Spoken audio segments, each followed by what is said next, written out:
Okay, tRNA के clover leaf model को अगर हम लोग देखें तो इस तरह से 3 आर्म्स नज़र आएंगे, देखेंगे थोड़ा सा।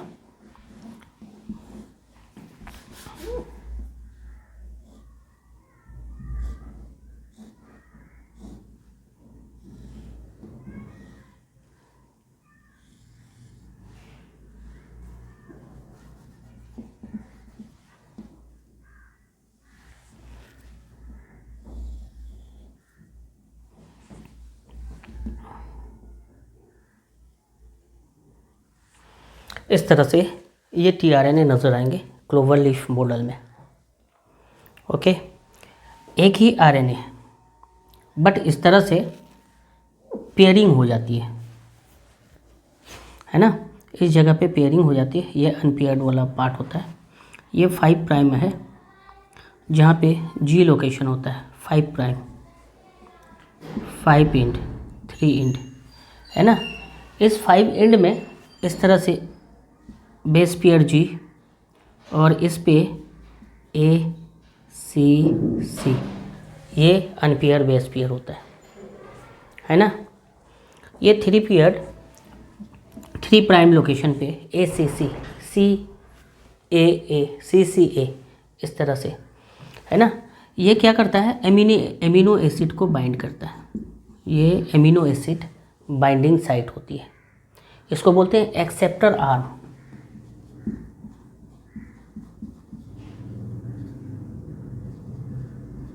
एक्सेप्टर आर्म बोलते हैं, है ना। जैसे एमिनो एसिड बाइंड किया, इसका इन्फॉर्मेशन है, यहाँ पे क्या होती है, एमआरएनए होती है 3 प्राइम 5 प्राइम। इसमें इस तरह से 3 बेसेस होते हैं जिसको हम लोग बोलते हैं कोड। जी के लिए अगर बेस है जी, है ना, ये कोडोन्स है। ये क्या है, कोडोन बेसेस है। ये 3 बेसेस एमिनो एसिड के लिए इन्फॉर्मेशन है। ये टीआरएनए क्या करता है, एमिनो एसिड को लेके आता है, यहाँ इन्फॉर्मेशन पढ़ता है, उस तरह के एमिनो एसिड को लेके आता है। जी रिस्पॉन्सिबल फॉर ग्लूटामिक एसिड, तो एमिनो एसिड यहाँ पे क्या होगा, ग्लूटामिक एसिड।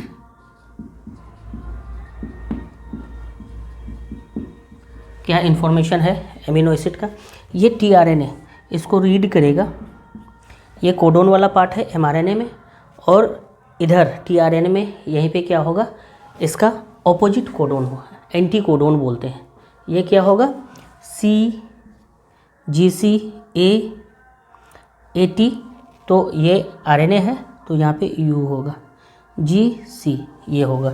इसके बीच में इस तरह से पहले इंफॉर्मेशन रीडिंग होगी। इसको एमआरएनए में जो कोडिंग है, कोडोन है, ये एंटी कोडोन है ना। एमआरएनए ये है, कोडोन है। टीआरएनए पे क्या है, एंटी कोडोन है, एंटी कोडोन। ये एंटी कोडोन है ना, जिसको नोडोक भी बोलते हैं। एंटी कोडोन यहाँ पे टीआरएनए पे, एमआरएनए पे कोडोन, है ना। इसको रीड करता है, उस बिहाफ पे एमिनो एसिड को अटैच करता है ना। जी इंफॉर्मेशन फॉर ग्लूटामिक एसिड, तो ग्लूटामिक एसिड एमिनो एसिड को एक्सेप्ट करेगा, एक्सेप्टर आर्म्स है इस तरह से। दूसरा जो इधर लूप देख रहे हैं, ये एक्चुअली DHU लूप है। क्या है, DHU लूप, है ना, DHU लूप है। ये बाइंडिंग ऑफ एंजाइम्स, ये साइट क्या है, binding for enzymes, binding for enzymes. किस तरह के एंजाइम्स को बाइंड करेगा, amino acyl synthetase, amino acyl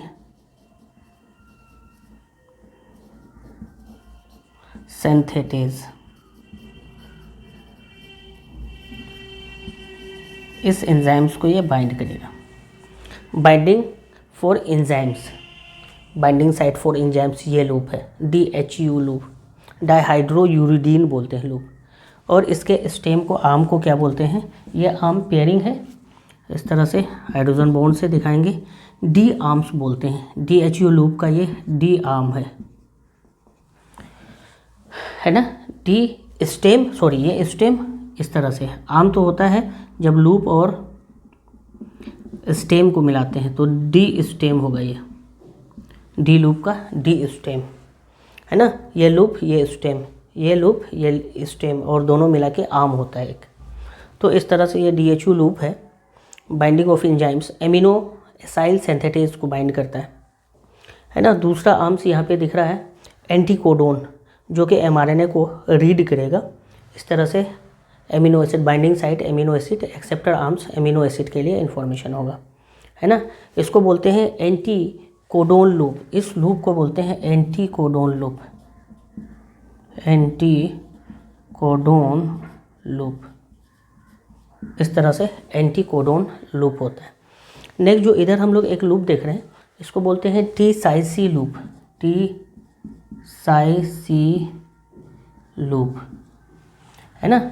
ये T psi C loop help in attachment of ribosomes, यह क्या करता है, help in attachment of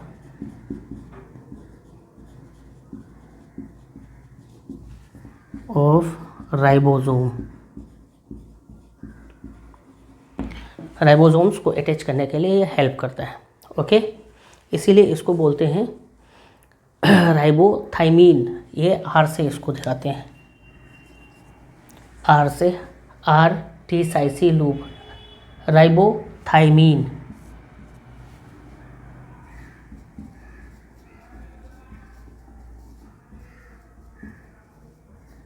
are T psi C loop help in attachment of ribosome, ribosomes को अटैच करेगा आर टी-साइसी लूप, इसी वजह से बोलते हैं।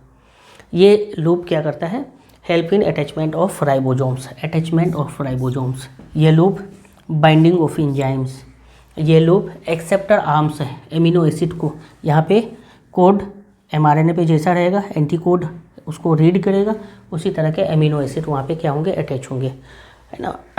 दूसरा इस तरह से इसको पढ़ेंगे, दूसरे को पढ़ेंगे, तीसरे को पढ़ेंगे, इस तरह से इन्फॉर्मेशन एमिनो एसिड का आएगा।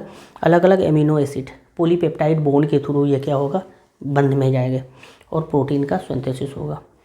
ये लूप कौन सा लूप है, एंटीकोडोन लूप है। ये लूप कौन सा है, डी-साइसी लूप है, और ये एक्सेप्टर आर्म्स है ना, अनपेयर में है, लूप नहीं है। और यहाँ पे ये टी-साइसी लूप है, राइबोसोम्स को अटैच कर रहा है, तो राइबोसोमल टी-साइसी लूप। एंटीकोडोन लूप, है ना, ये क्या करेगा, ये mRNA पे जो मैसेज है, मैसेंजर RNA DNA, इसको क्या करता है, मैसेज देता है, इन्फॉर्मेशन इसके पास आता है DNA का, और ये इसको tRNA इसको रीड करता है, उस बिहाफ पे एमिनो एसिड का बाइंडिंग होता है ना। ये कौन सा स्ट्रेंथ है, mRNA पे कोडिंग स्ट्रेंथ होता है ना, कोड होती है। ये tRNA एंटीकोडोन क्या करता है, इसको रीड करता है, और फिर उस तरह के एमिनो एसिड सिंथेसिस होता है, बाइंडिंग होता है। mRNA पे कोडोन, tRNA पे एंटीकोडोन, है ना। इस तरह से code for amino acid. Amino acid का बाइंडिंग 3 प्राइम पोजीशन पे होगा, इसको बोलते हैं एक्सेप्टर आर्म। 5 प्राइम पोजीशन है, अनपेयर्ड है, G यहाँ पे अटैच होता है ना। तो ये जो है tRNA का क्लोवर लीफ मॉडल है, कैसा है, clover leaf model, clover leaf model. Next हम लोग 3D में देखेंगे, इसको जो है ना ऑल्सो कॉल्ड एडेप्टर मॉलिक्यूल्स भी बोलते हैं, tRNA को इसी वजह से एडेप्टर मॉलिक्यूल्स, है ना। tRNA also called adapter molecules, ये एडेप्टर मॉलिक्यूल्स है tRNA। 3D स्ट्रक्चर इसका जो दिया था tRNA का, किम एंड क्लग ने इन्वर्टेड L शेप में, तो बस उसको ऐसे ही मेंशन कर देंगे। इसका जो 3D dimension, 3D structure mention किया था tRNA का, वो साइंटिस्ट था किम एंड क्लग। ये साइंटिस्ट ने 3D स्ट्रक्चर दिया था tRNA का। स्ट्रक्चर कैसा था, स्ट्रक्चर इन्वर्टेड L जैसा, इन्वर्टेड एल शेप, है ना, एल इस तरह से होता है उल्टा, इन्वर्टेड एल शेप था। ओके, तो टीआरएनए हमारा यहाँ पे ख़त्म होता है।